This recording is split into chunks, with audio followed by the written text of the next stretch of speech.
Episode 59. We got repeat guest, Vince Sylva. Once again. Yeah. My kickboxing coach. Kickboxing. Yes, sir. Yes, sir. Dude, Vince, welcome back. So, what's been happening over the last month, man? Well, I'm pretty sure we covered it the last podcast, like 2 weeks ago. Nothing much. What's been happening with you, Justin?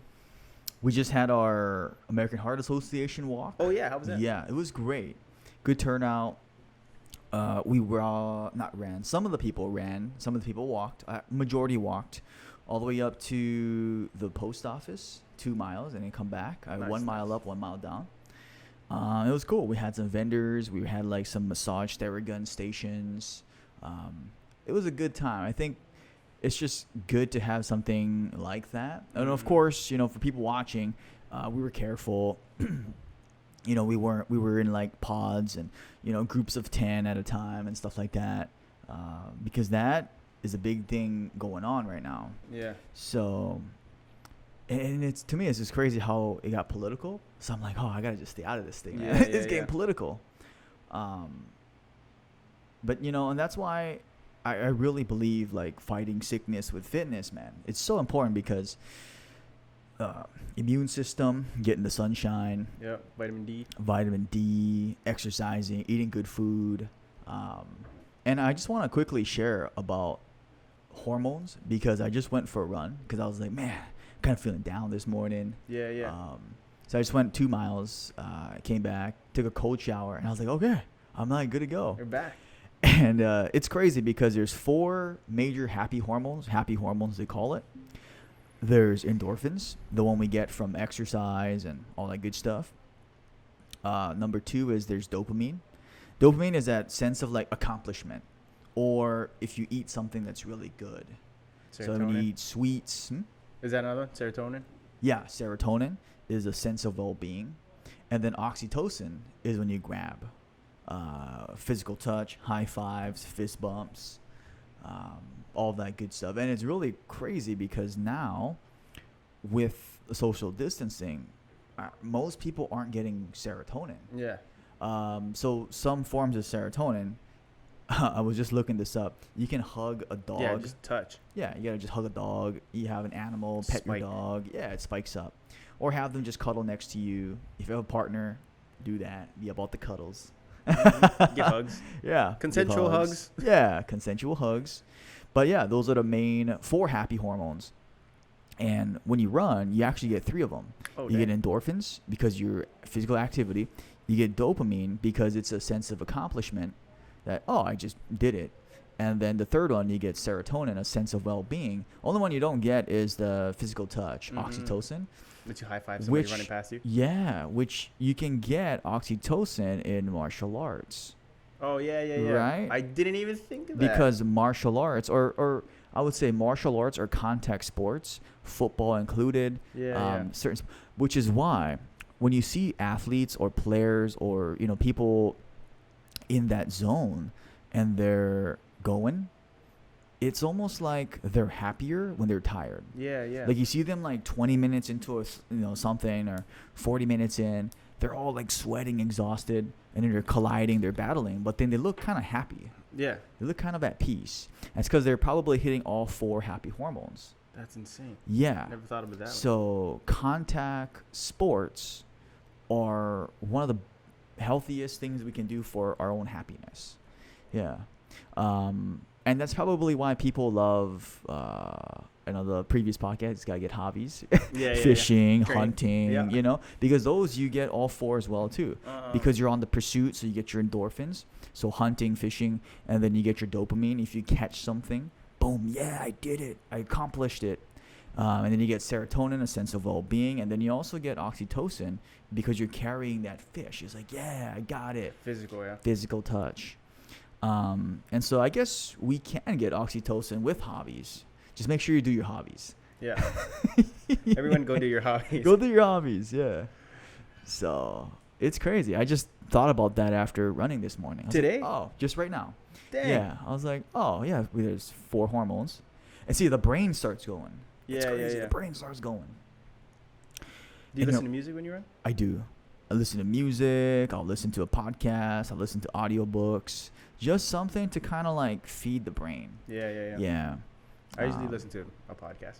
Yeah. Like this time I was listening to podcast by, it was actually really good, Jocko and Hickson Gracie. Oh, nice. Holy snap. Hickson. Dang.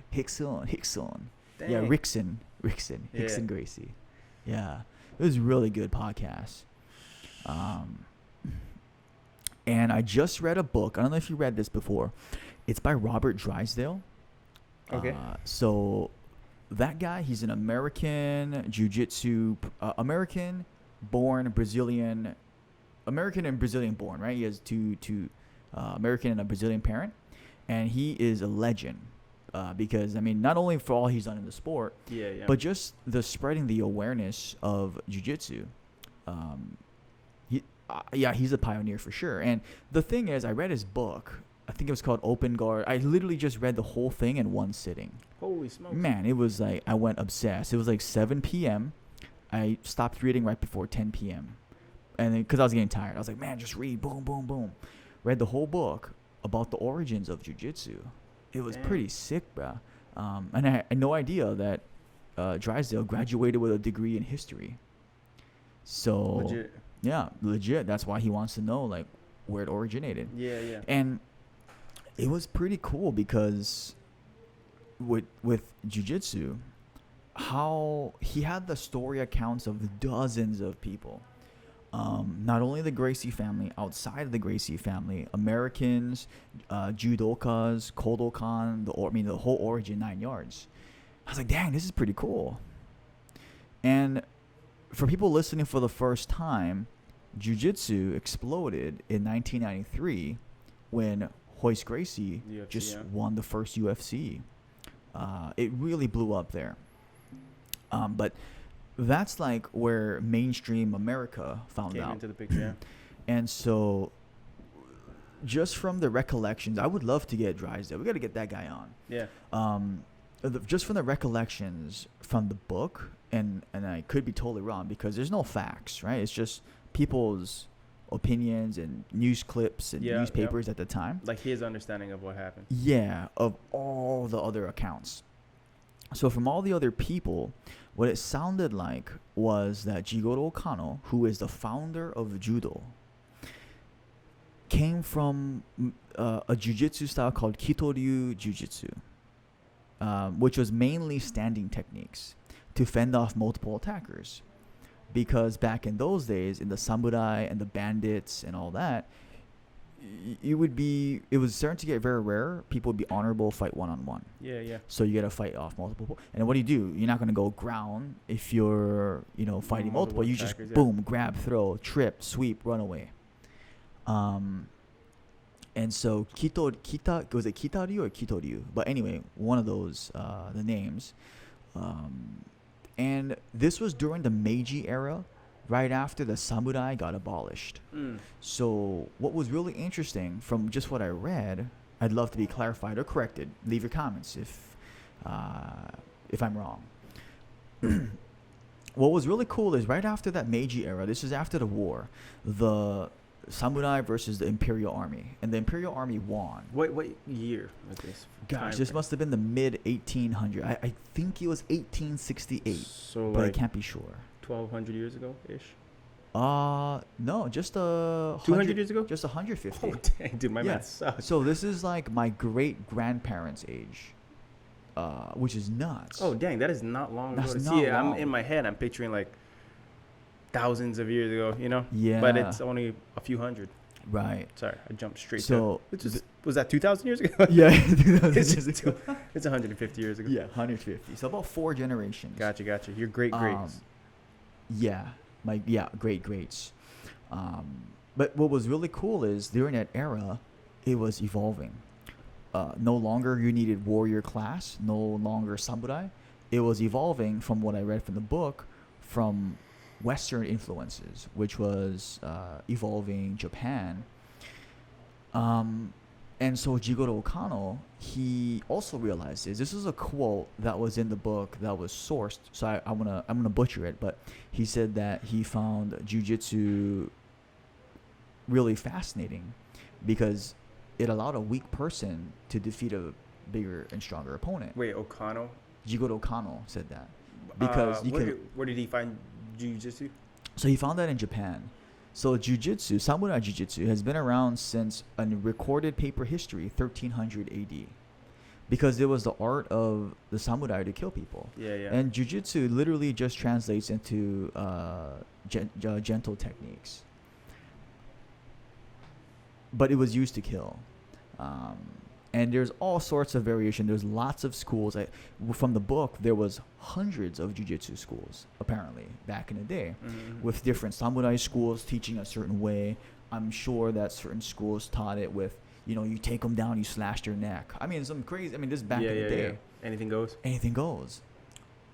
And so that was really cool. And then recorded history was 1300, but spoken, it was like way before that too. I mean, all part of the world have some sort of grappling, whether it's like Greco-Romans or way back in the day.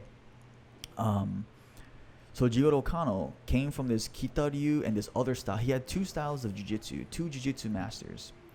And during that Meiji era, jiu-jitsu had a bad connotation because it had the connotation of prize fighting and drawing spectacles of, look, watch me, I'm going to beat this guy up using these techniques, using jiu-jitsu.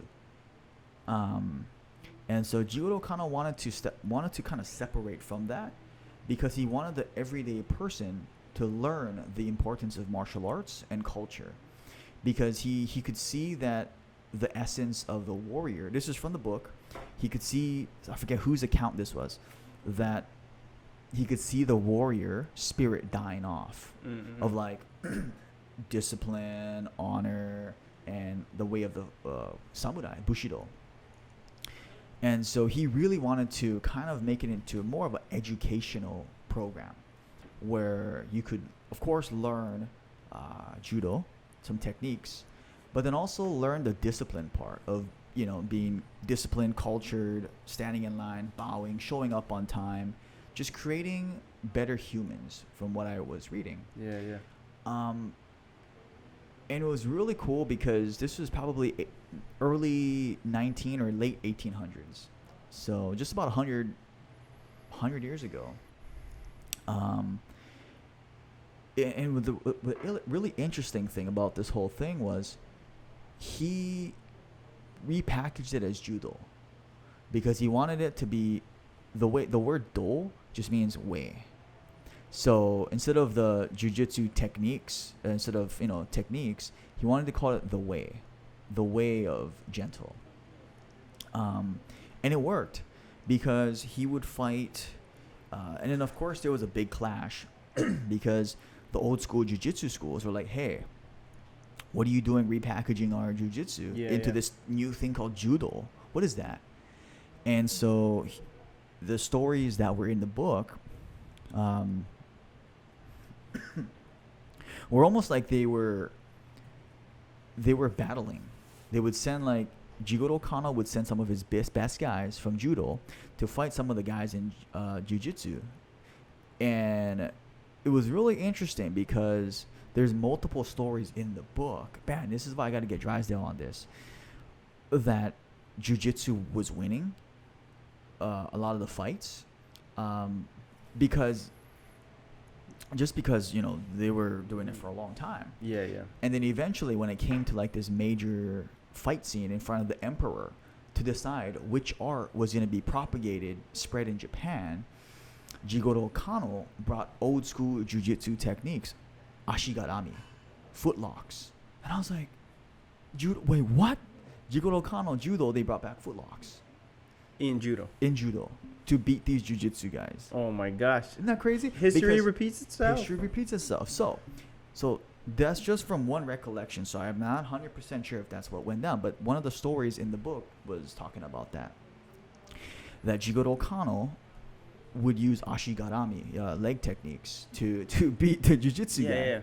Yeah.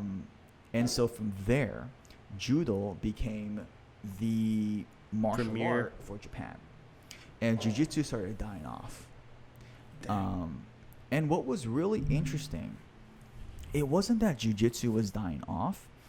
It was just more so the thought process of jiu-jitsu, which is the reason why when Mitsuyo Maeda was training under Kano, I think this was in the 1920s, that the judo techniques were all jiu-jitsu techniques.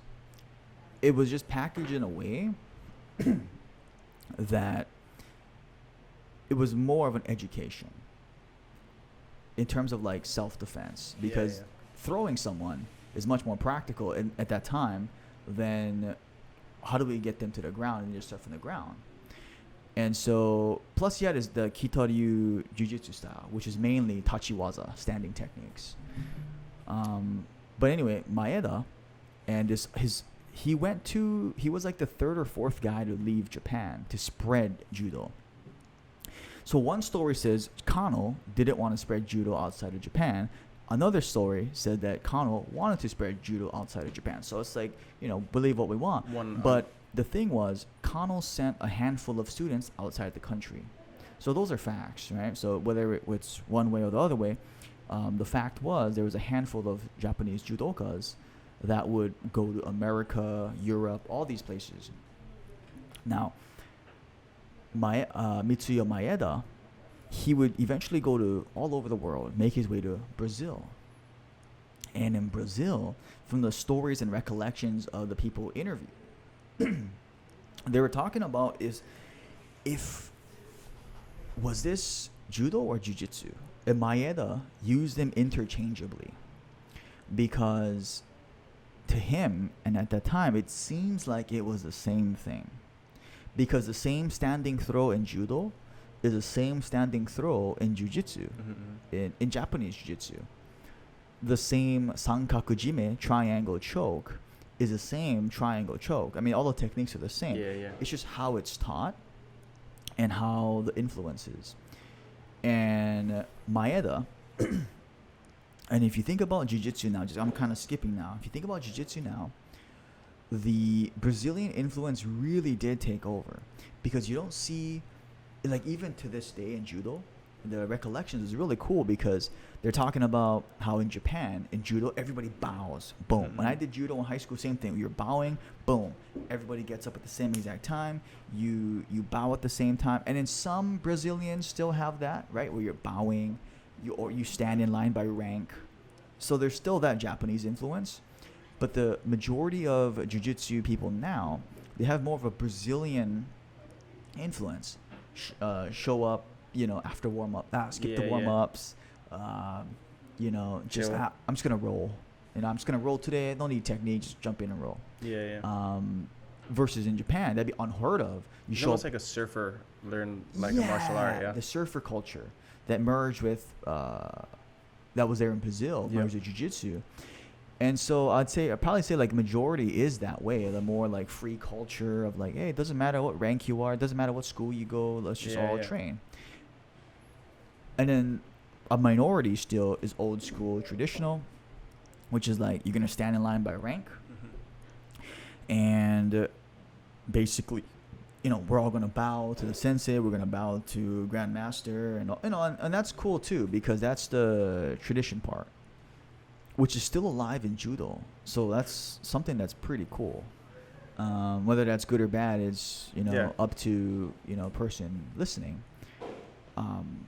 But it's just really cool how that book really opened my mind about like, some stories say that Maeda never met Carlos Gracie. Oh, dang. Yeah. Some stories say they did. Some stories said there was a few months, and other people are just saying, they've never met. Who they've met was Maeda's student, which is still cool, right? Maeda's student. Wait, who they met was Maeda's student? Yeah. And not Maeda himself? Not Maeda himself. So I was like, because there's no proof. It was just one person's word. And other people at that age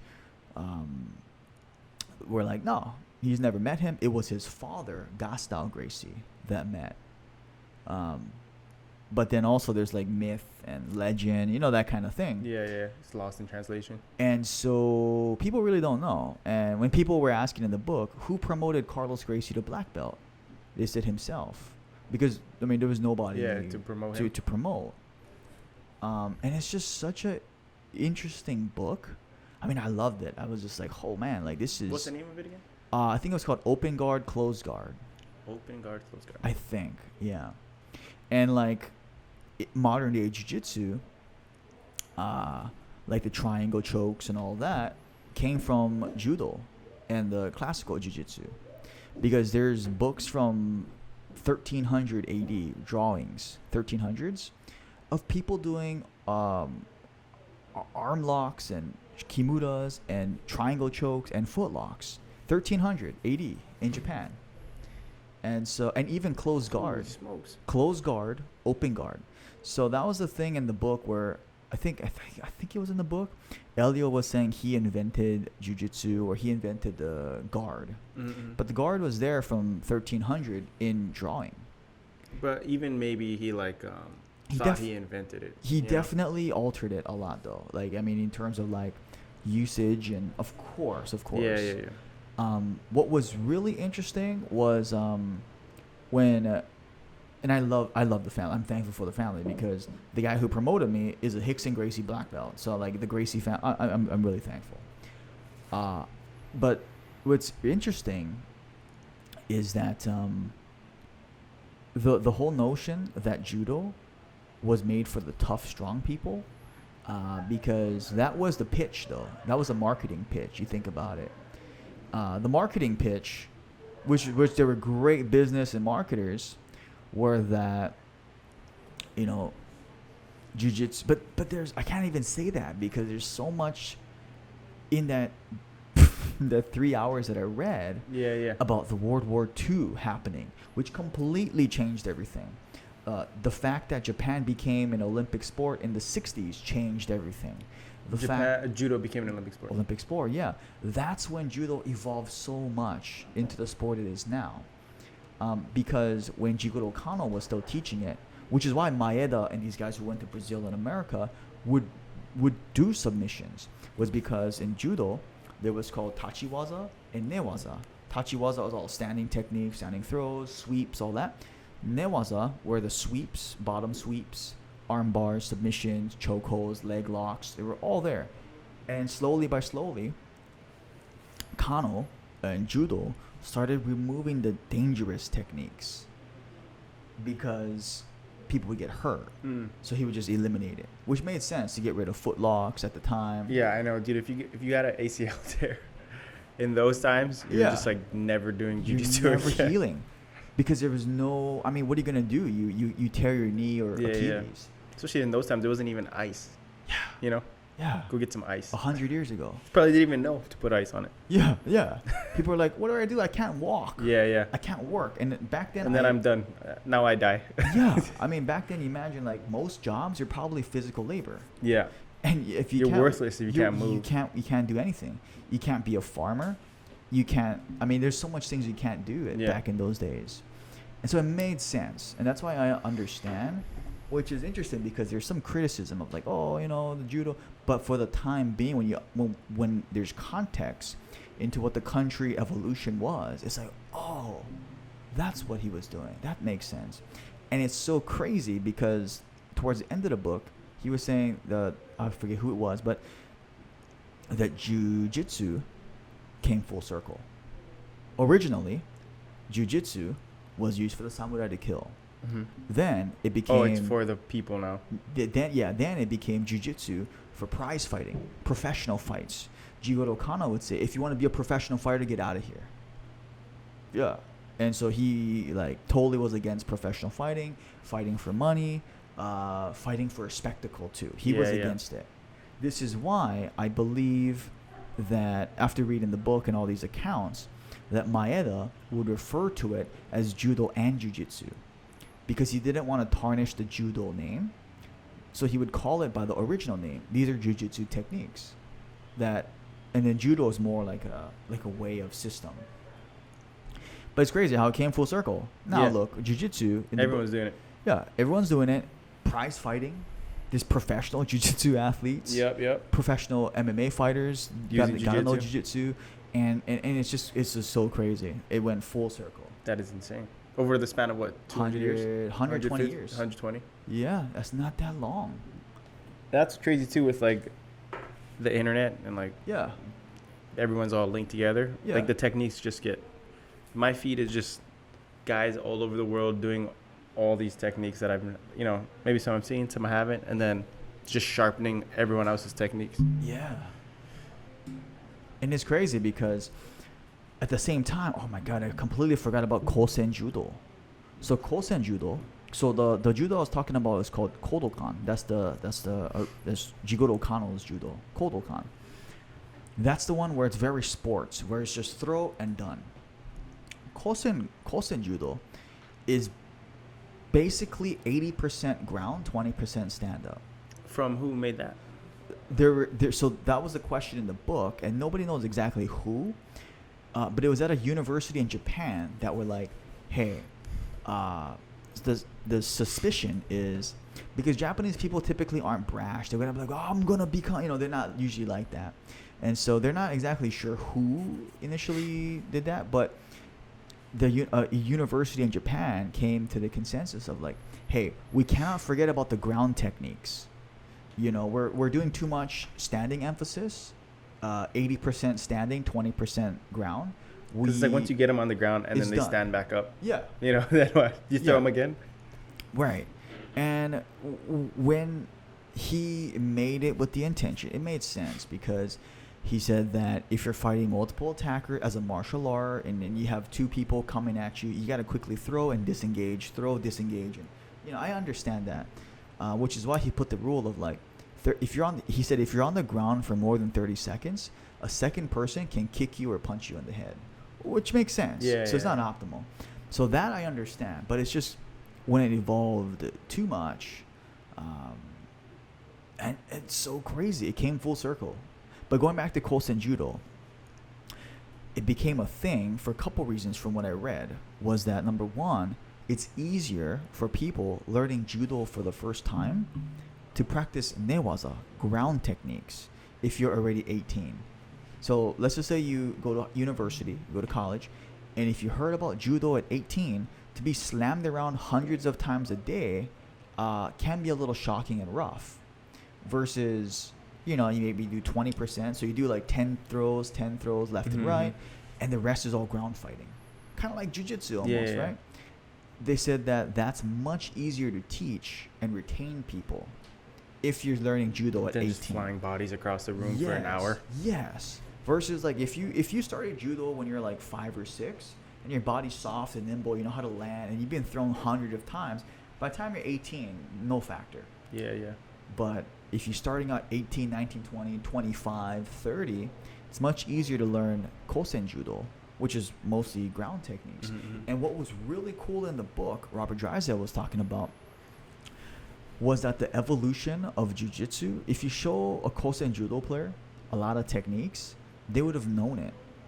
Dang. So he was saying that up until like maybe 2010, like the berimbolos, the lapel guards, besides those, they already were doing these things, omoplatas. Holy smack. Because the triangle kind of came around like in the 60s, right? So a triangle was new to Brazil.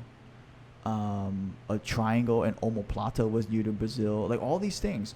And it was going back into like up until the 90s and the 2000s that most of the submissions that we thought in America or Brazil that was new, they were already doing in Japan. Yeah. Which is nuts, but it makes sense. That you kind of do. I mean, a lot of the moves. I mean, if you think hard enough, you could probably recreate the same one. So it's not like you're copying the old move. You're just recreating a version of the same move that was already created. Yeah, and it makes sense because he was talking about how, as a human, we're all biologically basically the same. If you hyperextend my elbow, just like how fitness hasn't evolved in terms of like fundamentals. You're squatting, you're hinging at the hips to pick things up, you're pushing things away, you're pulling things to you, You're curling things to you. I mean, it's very Heart rate up, heart rate down. Yeah. How long? Yeah, you're gonna run. You're gonna go swim. Most things are not invented, right? Like in fitness, and that's why it makes sense. Martial arts too. And all the cool things are expensive. If you Yeah. want. Yeah. Dude, I always get stuff in my feet. I like click on it and I'm like, oh my gosh. This spar bar is $2,000. Yeah. You know those things where people like punch and it goes around, punch and it goes around? Yeah, that's They're $2,000. so expensive. Wow. You can get a knockoff one for like $400. Yeah. But it's still expensive for a knockoff one. Yeah. And see, it's just crazy because same with fitness, right? I've seen like, I mean, we've all seen them. We've all seen them. Fitness equipment being sold for like $5,000, Yeah. $3,000. Yep. It's like, Especially if you're on Amazon, just like adding to your cart. It's just like, yeah, stacks up. yep. And it's so interesting because most of us, from my experience, working with lots of people, the thing that they want is not so much the equipment itself, or because when people buy a shiny object, it's cool for like a little, couple weeks, yeah, but maybe a couple long weeks. term, huh? After 6 months, what happens? We're hanging clothes on it. Yep. Or from what I hear from our Yep. people, what they want is, of course, the outcome, whatever it is, get more fit, lose weight, get stronger, whatever it is. But then also, to get there, what we need is some sort of community and accountability of like, oh, well, if I don't show up, which is why it's much different from like the gyms that you can just show up anytime, 24 hours, 7 days a week. I think it was like 90% of people don't use their membership. Yeah. I didn't. Yeah. They got me though. I paid like $27. I paid like $200 down, $27 a month, and then they like upped it again, and then upped it a third time, and it was like $45 a month. But then I was like, well, I can't cancel my membership because if I decide to come back, then I gotta pay more per month. Wow. But I never went, so I just paid $27 for no reason. That's crazy. Mm-hmm. Yeah. And so, yeah, that's a good example where big box gyms, they actually don't want you to go. Because if all 100% memberships go, then it collapses. The gym can't handle capacity. Everyone's trying to get in, but nobody. Not enough equipment. Yeah, that was a huge problem at 24. You couldn't even find parking. Yeah. I'll be circling forever. Like, I just don't want to have to park across the street. Exactly. And so that's the problem. 90% of people, I think it was 90%, so I forget the exact number, was that either they don't use it or they don't get the results, which is nuts. And, you know, the whole cheap thing and everything. But imagine this.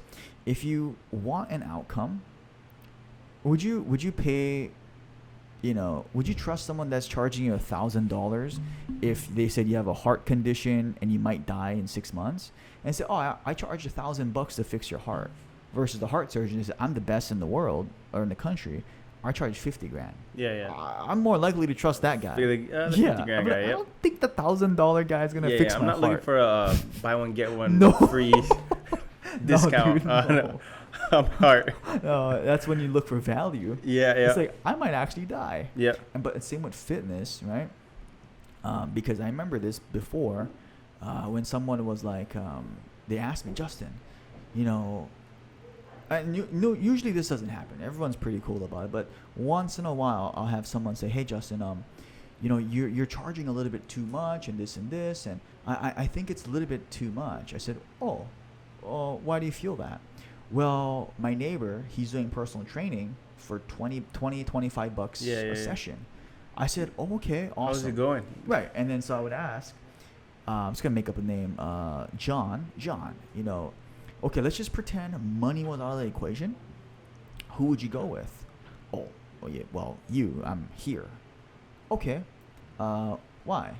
Well, because of this, because of your past experiences, because of the people you got results for, and all this stuff. Okay, cool. Would it be reasonable, John, that if your neighbor that's charging $20, you know, was good at getting people results and, you know, all this stuff, that he would be charging $20 still? You know, and it's like, well, probably not. When you break it down like that. You know. Yeah, it's like, well, okay. You got me. Yeah, that makes sense. And then once in a while, it's crazy because we'll just be like, okay, cool, just go try it out and then see how it goes. And sometimes people will go try it out, and then they'll say like, man, I tried that for 1 year. I actually didn't get anything. I got hurt. Oh, dang. Wait, what happened? Yeah, Degressing. my neighbor, $25 an hour, personal training, one-on-one, private, and he would just be on his phone. He would just like, when I was doing the reps, I was squatting, and he would just be on his phone. I was like, oh My gosh. what, really? So he wasn't watching your technique or form. Nope. He was just on his phone. He actually took a call with somebody, and said, just keep going. So I got hurt. So I had to go chiropractic care, and then I had to go pay this. I had to go pay a massage. I said, oh my gosh. Well, I'm glad you're here. Welcome back. But man, I'm so sorry. That's my fault. I should have convinced you to stay here. Oh yeah. A year ago. That's my fault. He was like, what are you talking about? I should have convinced you more to just pay more then, because you end up paying more, right? He's like, yeah, chiropractic care and massage, I just ended up paying a lot more. I said, I'm so sorry. I made that mistake. I let you go. And he's like, what are you talking about? You're like, I'm never losing anyone again. Like, no. You lost a soldier. Yeah, especially if it's for like a money thing, right? I was like, oh. But that's why we love the groups. Because literally the groups break down to, if you work out 3 times a week, it's literally $13 a workout. Dang. And anybody can pay $13 a workout. Yeah. That's like a plate lunch. Actually, Exactly. plate lunches cost more sometimes now, yeah? I thought you're in the ballpark. Yeah. A decent plate lunch already, 13. $13. Dude, back in my day, it was $7. Yeah. Dude, I remember getting a plate lunch for $7. I know. Then it was like $10. Are you kidding me? Now 13 is like standard. Yeah.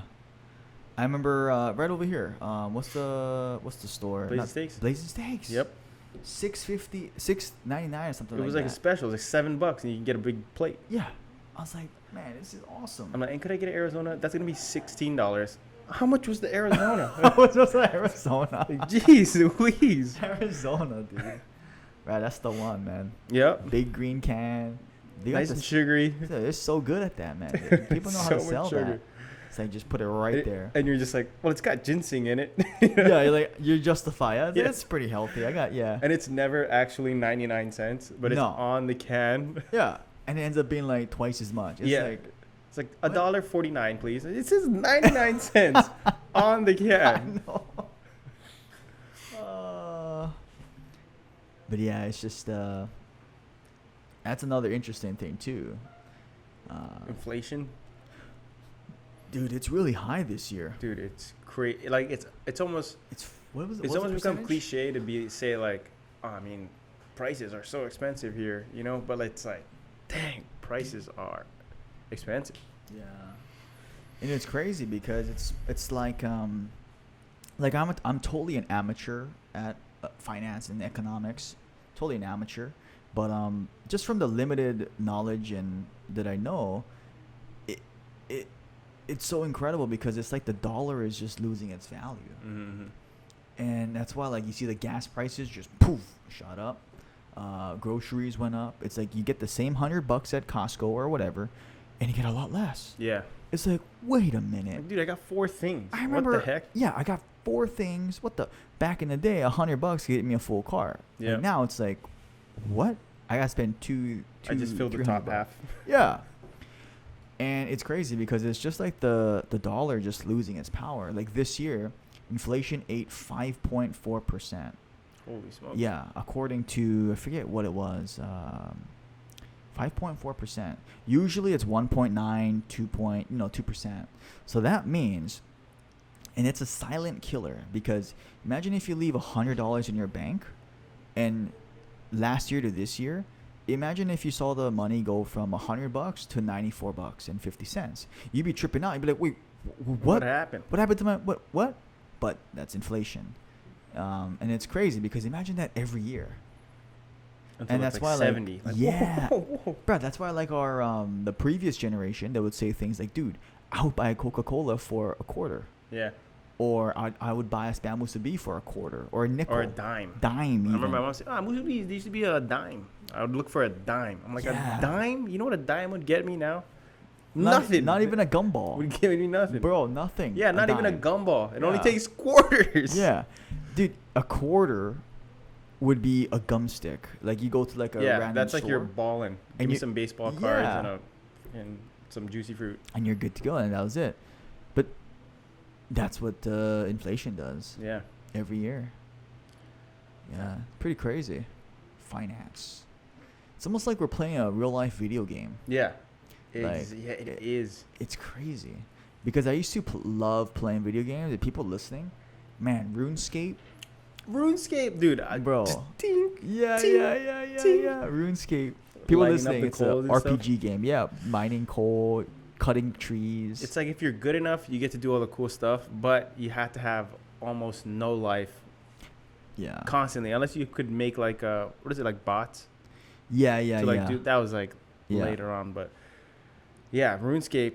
It wouldn't take much for you to like mine. You knew what you had to do. Do this. Go here. Get the money. Buy this. Get a cool thing.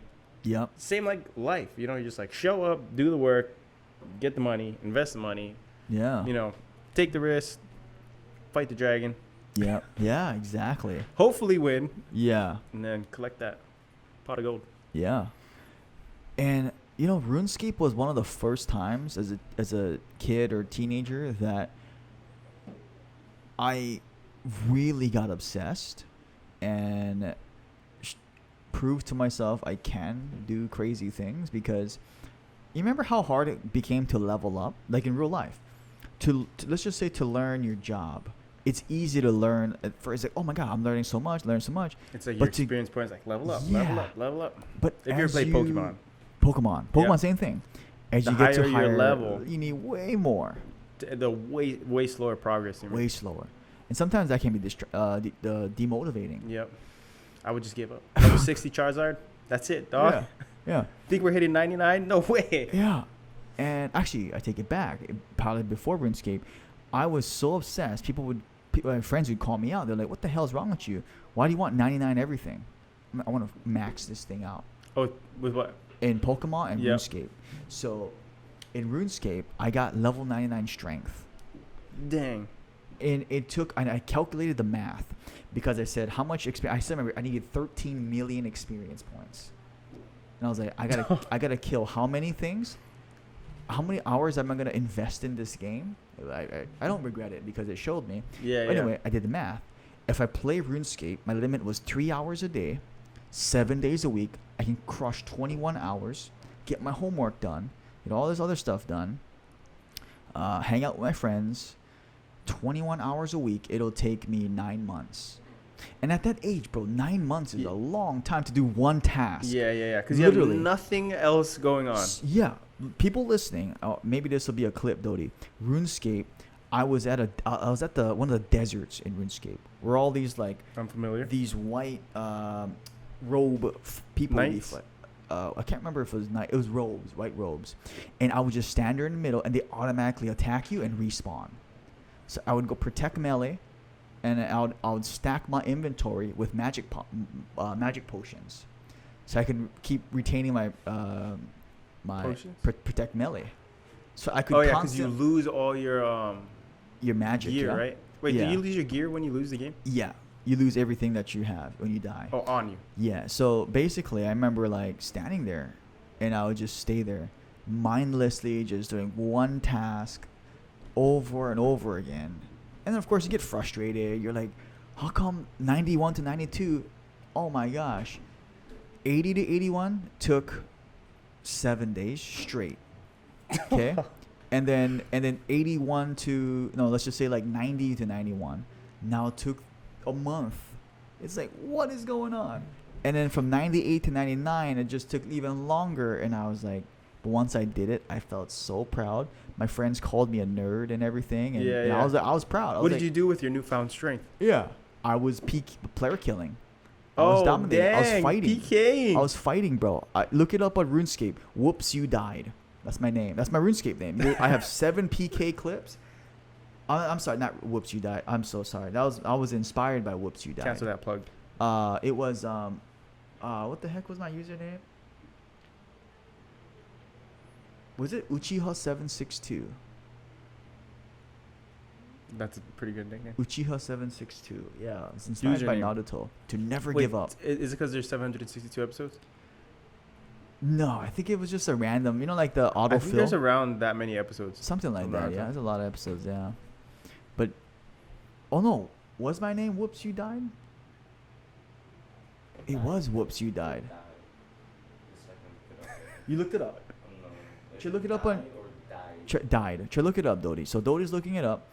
Anyway, Pull it up, Dodi. Dude, I was a beast, bro. I'm just bragging right now. It's But slight flex. I I'll was take it. just slight flexing on video games, bro. But I was a beast, bro. Freaking Ice Barrage and level 90 something magic, and I was like just freezing people and slashing people. I was like, attack. But anyway, that was really cool because Whoops You Died. There's no Whoops You Died. Try to spell it. Whoops You Died with a W00PS. W00PS. And then type in RuneScape. Okay, we're gonna do a quick Pokemon detour Yeah. because do you Dive remember off. Pokemon. Game Boy Colors when you had to have the cord if you wanted to trade? Oh yes. Okay, so I figured out it was like a cheat code. You know those books you get, like from you used to go to GameStop, Yeah, and there was a lot more stuff in there, that's right. and there would be like cheat code books. Bro, Game Shark. Wait, That's the That's a- cartridge you stick in, right? oh yeah, The no, cheat- that's to make a game, or cheats. That's the Cheats. You get all the Oh, cheats dang. from that. The Game Shark. I never got one of those, but I figured out how to duplicate Pokemon, Dang. but you only get them from their first stage. Hmm. Does that make sense? It was like you go to Nurse Joy at like a specific town, and then like when there's 3, because you know how it goes like, oh no, you only take 1. You get 1 ball, put it in. Anyways, you know how it says do not turn off power? And you Saving turn it data? off. You turn it off. I did this too. You turn it back on, Bro. and then you get it You get again. Yeah. Then I would raise the thing again. You know, if you had any like Charizard, if you had any, I mean, you could trade a Bulbasaur. So you know how the goal was to get all 3, Yeah. or with the Pikachu, or get all the Pokemon all together. Yeah, Because you you can only catch- get some in certain games. Yeah. So Yeah. that was crucial in trying to Holy crap. get all the Pokemon. And then it's so funny because like how you did with the, actually, I guess RuneScape is like you play with other people, but like Yeah. Pokemon, you get all the Pokemon and you just like did it, you know, like Like, I just crushed that's it. just that's it. I didn't even get to it, but like, what's the point of having like a perfectly completed Pokemon? No, yeah. Same with RuneScape. A bit. Dude, but the thing was, did you find it, Dodi? Yeah, there's a playlist by Whoops You Die. Whoops, you die. Let's I would go. I would tell people. RuneScape Whoops You Die PK in video 1 and a playlist. I gotta see at least one of these. You guys see this playlist? Bro, I sold my account. For how I much? forget how much. It was it was hundreds of dollars. I think it was maybe $1,000 actually, and I was tripping out how much. Like, I was like, wow, I just got $1,000 for my efforts. That's what you But obviously, for the amount of time I put in, it should have been way more than $1,000. yeah. But anyway, yeah. I 9 sold my- months of work and Yeah. you got $1,000. Yeah, I got $1,000 for 9 months of work as a kid. But anyway, it was pretty trippy. Ah, Yeah. the old PKing is RuneScape player conversation. Yeah, yeah. Dude, you Dude, gotta let me read- see this. Let me see this. You gotta read the first. It's so classic, like Call of Duty, like 7th. Oh, 7th man. grader. Yeah, dude, this is like classic. There yeah. was no censoring. It's not even bleeped out. Yeah, it was just straight. That's mayhem. Damn. Wow. Yeah. Yeah, that's it. Just straight fighting. Just straight dominate. That is insane. It was so funny because I always had that, like, this is how my family, when I was young, they thought I was nuts because most of my relatives and cousins, most, not all, a lot of them are more like, you know, don't do this, then they're not going to do it. I think you should do that. Okay, I'm going to do that.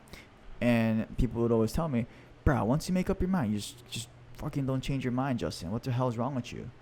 You know, like, sometimes you have to be like, you have to be more reasonable. You can't max out, you know, whatever, or you can't just keep pursuing that one thing. Mm-hmm.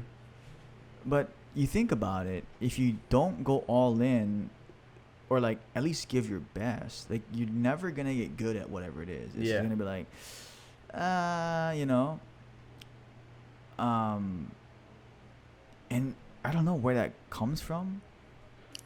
It's just You talking about that drive? Yeah. Whatever it's like the same thing that made you want to get to level 99 strength. Yeah. You know, that, and the feeling of accomplishment that you had then, it's like the same ability that you had, you just had to you just redirected it into something else. Yeah. That you wanted to pursue. Yeah. Like with fitness. Yeah. Yeah, and writing a book. I was like, dude, I gotta finish this book. That's crazy. I don't know if you said on the podcast, but when you're telling me about your teacher said don't write a book. Yeah. They said just worry about just passing getting your this grades class. up. Yeah. And I was like, but, you know, I want to dream and stop daydreaming. I'm like, dude, I like dreaming. I like dreaming about things and possibility, and yeah, I mean, that could be another podcast. Yeah. So dang, RuneScape, video games, and different judo, jiu-jitsu, and jiu jitsu, and the 4 hormones: dopamine, endorphins, serotonin, oxytocin. Yeah, that was pretty cool. That was pretty cool. So hope you guys found some value in that. Yeah. And episode 59, and we're gonna wrap this baby up. Sweet. Remember, guys, if you guys haven't, please leave your comments and reviews on Apple Podcasts and on YouTube, because it really helps this thing grow and spread the word. So yeah, just go type in Yanagida Podcast and then leave your reviews, whether it's good or bad. So anyway, thank you guys for tuning in. We'll see you guys in the next podcast. Peace.